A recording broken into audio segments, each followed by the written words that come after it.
Bonjour à tous et bienvenue pour notre point mensuel d'actualité. Une rentrée marquée par le retour de la volatilité sur les marchés financiers avec comme facteur déclencheur les difficultés du géant immobilier Evergrande et le resserrement de la politique monétaire aux États-Unis.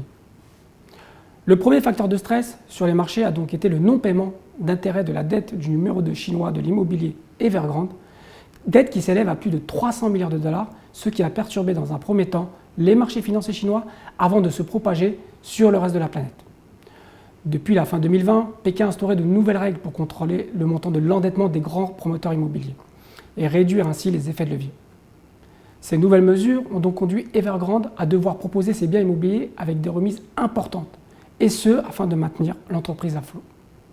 Fin septembre, l'entreprise a disposé d'un délai de grâce de 30 jours pour honorer ses dettes avant d'être déclarée en défaut de paiement, ce qui a rassuré pour un temps les marchés.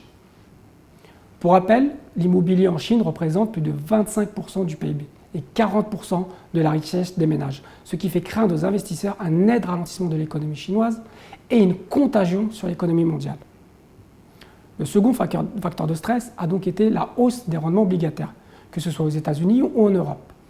Avec une inflation qui continue de progresser dans le monde en raison notamment de la forte hausse des matières premières, l'annonce de la Réserve fédérale, certes attendue, d'un resserrement monétaire a provoqué une envolée des taux d'intérêt.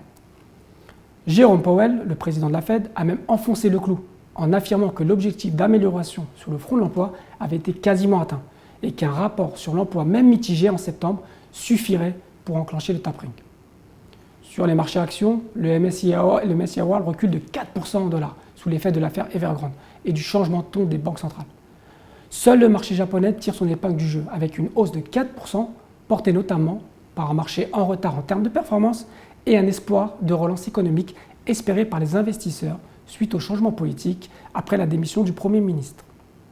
Sous un angle sectoriel, l'énergie a continué à progresser sur fond de forte demande mondiale. Les valeurs financières, qui bénéficient d'une corrélation positive à la hausse des taux, ont profité de ce mouvement pour afficher de belles performances sur le mois. A contrario, les marchés de croissance comme le Nasdaq ont fortement reculé. Ainsi, l'indice des valeurs technologiques américaines perd plus de 5% sur le mois en dollars. Sur le marché des obligations, les taux d'État ont fortement augmenté après la réunion du FOMC. Que ce soit la Fed ou la Banque d'Angleterre, le discours est dorénavant un resserrement monétaire. Sur nos portefeuilles, nous avons réduit nos positions sur les actions dans une optique de prise de bénéfices tout en conservant nos convictions sur des secteurs dits value, comme le secteur bancaire européen et celui de l'énergie. Sur la partie taux des portefeuilles, nous avons à nouveau baissé la sensibilité obligataire sur la dette souveraine. Nous conservons par conséquent un positionnement très en retrait sur les obligations d'État pour cette fin d'année. Pour conclure, la situation sanitaire semble être maîtrisée depuis quelques semaines en Europe et aux États-Unis. Et ce risque pour les marchés est dorénavant temporairement écarté. Les prochaines publications des entreprises seront à suivre avec attention. La hausse continue des prix de l'énergie ainsi que du transport n'ont pour le moment pas impacté les marges des entreprises qui sont au plus haut.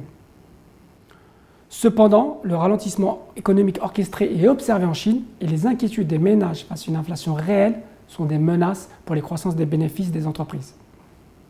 Enfin, les politiques de relance économique attendues en Europe et aux États-Unis demeurent les éléments positifs pour les marchés, à l'instar du plan d'infrastructure aux États-Unis qui tarde à se mettre en place en raison de la division du camp démocrate sur le montant.